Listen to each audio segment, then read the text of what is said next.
The Holsworth Haunting, a multi-generational terror in Connecticut for decades, something walked the stairs at midnight. The family learned to live with it until one generation finally fought back.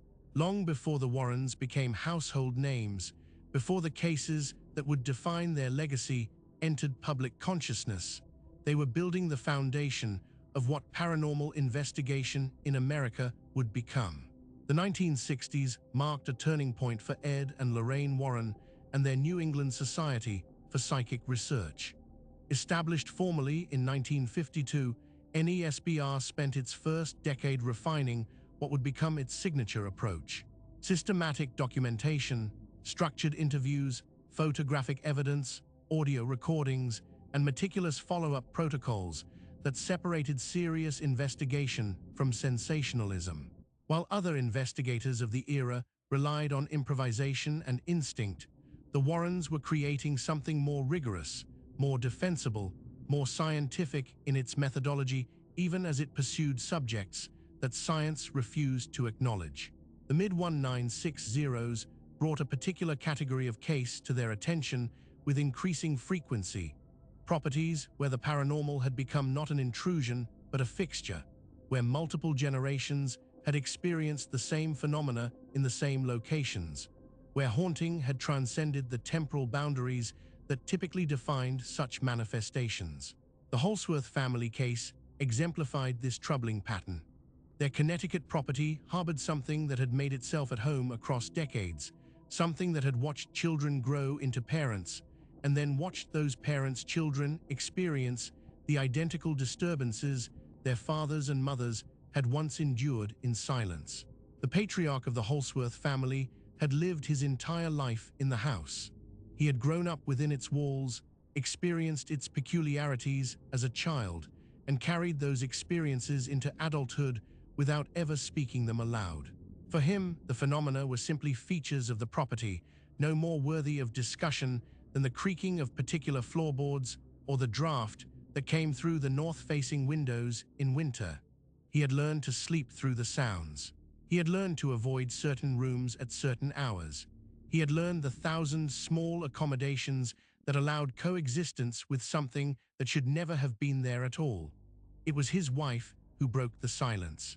New to the household through marriage, unburdened by the decades of habituation that had normalized the abnormal for her husband, she recognized immediately that what she was experiencing was neither ordinary nor acceptable.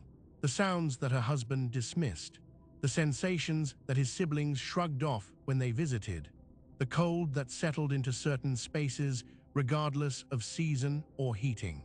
She cataloged these phenomena with the fresh perspective of someone encountering them for the first time, and she reached out to the only investigators in the region whose work suggested they might take such claims seriously. The phenomena themselves displayed a consistency that was both remarkable and deeply unsettling. The staircase connecting the upper floor to the ground level served as the primary focal point. Night after night, long after the household had retired, the sound of footsteps echoed through the structure, deliberate, measured, ascending and descending with the distinctive acoustic signature of an adult human navigating wooden stairs. The husband confirmed that these same footsteps had accompanied his childhood. His siblings, interviewed independently, provided identical accounts. The pattern had persisted unchanged across 30 years or more, immune to renovations, unaffected by changes in occupancy, indifferent to the passage of time. A particular bedroom on the upper floor presented an even more disturbing pattern. Every generation of the family had used this room for sleeping. Every generation reported the same experience. Guests placed in the room, visitors with no knowledge of its history, invariably described waking in the early morning hours to an overwhelming sense of presence. Sleep became impossible. The cold that accompanied this sensation defied ordinary explanation. Additional blankets provided no relief. The chills seemed to emanate from no physical source, penetrating insulation and bedding alike, settling into bone rather than skin. When Lorraine Warren first heard this detail during the initial interview, she recognized it immediately as diagnostic. Residual hauntings, Psychic recordings of past events playing on endless loop did not respond to the presence or absence of observers. Intelligent hauntings did. A cold that persisted regardless of physical attempts to address it suggested a non-thermal source. An entity aware enough to manifest its presence, focused enough to concentrate that manifestation in specific locations, present enough to affect multiple generations of occupants in identical ways. Ed and Lorraine Warren arrived at the Holsworth property with full awareness that they were confronting something unusual even by their standards. A haunting that had persisted across the span of a human lifetime represented a degree of entrenchment they had encountered in only a handful of previous cases. Whatever occupied this house had been there long enough to become part of its fundamental character, woven into its identity as thoroughly as its architecture. Lorraine's walkthrough of the property began with the staircase. She stood at its base for several minutes in focused concentration, her sensitivity to psychic impressions engaged fully. When she spoke, her assessment contained a crucial distinction. She identified two separate presences associated with the stairs. The first she characterized as residual, a recording, an echo of movement from the property's earlier history, playing out its pattern without awareness or intent. The second presence was different. It was aware. It knew she was there. It responded to her observation of it. She tracked this second, intelligent presence to the upper bedroom. There she remained for an extended period, conducting what Ed would later describe as one of her most sustained psychic observations. The impression she received was of an entity with roots in the property that reached back as far as the family's own generational tenure, something that had established itself decades ago and had, over the intervening years, become deeply embedded in the physical structure of the space itself. Not merely occupying the house, but integrated with it, intertwined with its history, anchored to its foundation in ways that transcended ordinary haunting. Ed Warren, while Lorraine conducted her psychic assessment, pursued a more conventional investigation. With the family's cooperation, he accessed land and ownership records, tracing the property's documented history back to the mid-19th century. Two periods emerged from this research as particularly significant, two spans of years marked by personal tragedy associated with the property, events that had left their mark on the historical record and, Warren believed, on the spiritual condition of the location itself. These tragedies had created vulnerabilities, openings through which something inhuman had gained entry and established the presence that had persisted ever since. The multi-generational character of the Holsworth Haunting presented Ed Warren with concerns that extended beyond the immediate phenomena. In his experience, entities that maintained presence across multiple generations of human occupancy had achieved a degree of spiritual entrenchment that single-generation cases rarely exhibited. The haunting had become normalized, accepted, integrated into the family's experience of home in ways that were themselves evidence of the entity's influence. The husband genuinely could not imagine the house without the phenomena. He had lived with them so long that they seemed inevitable, permanent, simply part of what the house was. This psychological accommodation troubled Warren deeply. The danger here was not of the dramatic, violent kind found in cases of acute infestation. It was slower, more insidious, more corrosive. A spiritual poison working across decades, teaching successive generations to accept as ordinary what should never be accepted, normalizing the presence of something fundamentally opposed to human well-being. The entity had been patient. It had worked gradually, and in doing so, it had achieved effects on every family member who had grown up under its influence, effects that were real and lasting even when they remained invisible to those who experienced them. Warren explained to the family that longevity did not equal harmlessness, that something tolerated for decades was not rendered benign by that toleration, that the entity's long residence had produced spiritual and psychological consequences that persisted whether or not they were recognized or acknowledged. The haunting needed to be addressed not because it was dramatic, but because it was corrosive, not because it threatened immediate harm, but because it had been inflicting gradual harm for longer than anyone currently living in the house had been alive. Given the depth and duration of the entity's presence, Ed Warren determined that standard intervention would be insufficient. Simple house blessings, while effective for more recent or less entrenched phenomena, would not address what had established itself so thoroughly in the Holsworth property. What was required was the most comprehensive form of spiritual intervention available within the Catholic tradition, a formal exorcism of the property itself, conducted by clergy with specific authorization from the diocese to perform such rites. The distinction was theologically and practically significant. A house blessing sought to create an environment spiritually hostile to entity presence, encouraging departure through the establishment of sacred space. A property exorcism was more direct, more confrontational, more absolute. It directed the full authority of the Church's ritual tradition at the identified presence, commanding rather than encouraging departure, invoking spiritual authority that transcended human agency. The ceremony required a full day.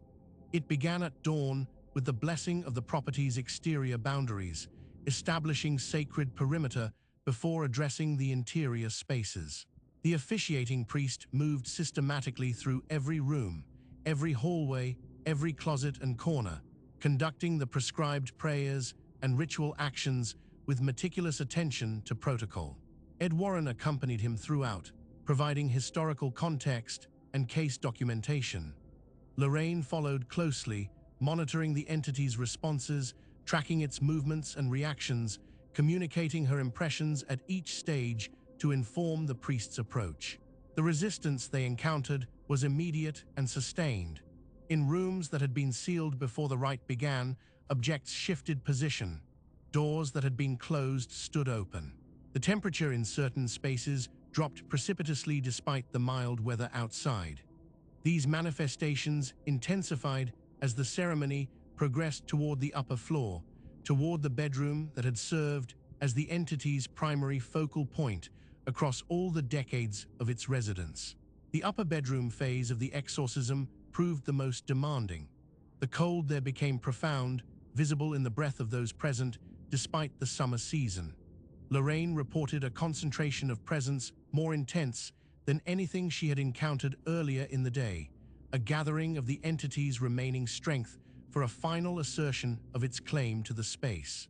The priest continued the prescribed prayers, his voice steady, the ritual's authority unwavering even as the physical environment manifested the entity's resistance. And then, in a moment that both Lorraine and the priest would later describe as unmistakable, the resistance broke. The cold released. The air returned to normal temperature. The sense of presence that had pervaded the bedroom for generations simply ceased. The staircase, when they descended it after completing the upper floor, was silent in a way the family confirmed it had not been for as long as living memory extended. The entity was gone. The house was, for the first time in decades, solely human habitation. The Holsworth case earned a permanent place in the Warren files, not for dramatic manifestation or violent confrontation, but for what it represented about the nature of long-term haunting and the importance of intervention even when phenomena had been endured for generations. Ed Warren referenced the case frequently in his lectures and writings as illustration of a particular danger: the normalization of paranormal presence, the accommodation of haunting as a feature of daily life, the gradual spiritual erosion that occurred when entities were endured rather than confronted. The successful resolution held particular significance for Warren precisely because of the haunting's duration. To break a presence that had persisted across generations, to restore to purely human occupancy a home that had been shared with something inhuman for longer than most hauntings lasted in total, represented the deepest purpose of the work he and Lorraine had committed their lives to pursuing. Not the dramatic exorcisms that would later capture public attention, but the patient, methodical, spiritually rigorous work of restoring homes to the families who had the right to occupy them without supernatural intrusion. The Holsworth family remained in the property for years after the exorcism. The phenomena did not return. The staircase remained silent. The upper bedroom became simply another sleeping space, unremarkable and comfortable. Children who had grown up accommodating the presence learned to live without it, discovering in its absence how much psychic energy they had been expending on habituation, on the constant low-level awareness that something else was there. The house became, for the first time in its documented history, only what a house should be: shelter, refuge, home. For the Warrens, the case reinforced methodologies and principles that would guide their work for the remainder of their careers. The importance of thorough historical research, the diagnostic value of multigenerational consistency in reported phenomena, the necessity of appropriate intervention scaled to the severity and duration of entity presence, and perhaps most significantly, the understanding that hauntings left unaddressed did not simply persist. They deepened, they entrenched themselves, they inflicted cumulative harm that extended across time and generations. The 1960s cases like Holsworth built the foundation for everything that followed.